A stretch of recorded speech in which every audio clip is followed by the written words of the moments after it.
So, ka-senior citizen, senior followers.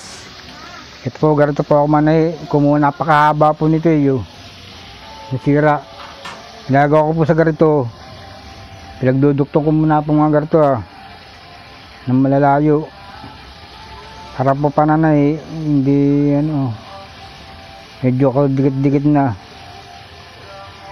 Saka may titip nga po pala ako sa inyo para iwas tusok ng karayom.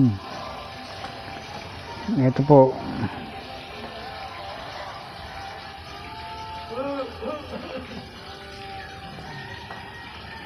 Huwag po ninyo sasanayin na sarili ninyo na ito po pantutulak ninyo. Ito po. Kapag po kayo akala nyo malambot, matapat po kayo sa matigas, bound po yung karayom sa daliri nyo. Nangyari na po sa akin kaya sinasabi ko sa inyo, nakakala ko lagi malambot. Natatapat po sa matigas, daliri po bumabaon. Kung hindi nyo po talaga, meron po naman nabibiling pantulak ng karayom Hindi ko lang tawag nun. Ngayon ako po nag-iingat na sa ganito. Ngayon katulad po nito, tigas Hindi po basta may tulak, kaya nagamit ako na rin po ng sapin. Baka pumadali ako. Tigas po. Hindi ko na po tinutulak ng nakagarto. Pag kasi kadalasan po gawa natin, pag nananay, ito po, tinutulak natin sa daliri ito. Pag naitulak po yan matigas, ito tigas po. Bound po sa daliri ninyan. Kaya ingat po kayo. Tapos sa mga nananay po ba ako, iba po dumiskarte na pananay. Garto po, kapag mahaba, pinagdidikit ko muna ng ganyan ng agwatan po. Para magdikit, para pag tayo ng tuloy-tuloy na po.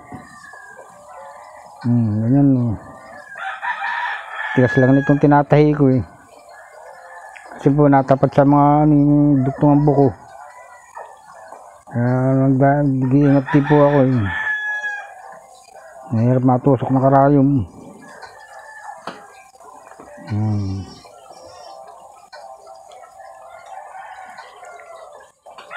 Pinagano ko muna, tsaka ako tatayin ng padiretso.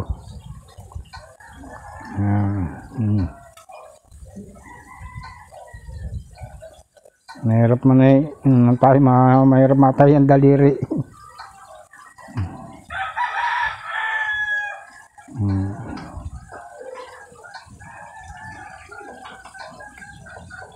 So,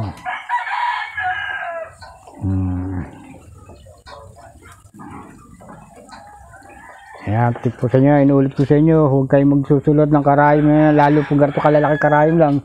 Ang liit po niyan Pag dito po man yan, tusok po yan dito. Ito lagi natin tipin ng tutulak Huwag po kayo mawiwili Sige, salamat po.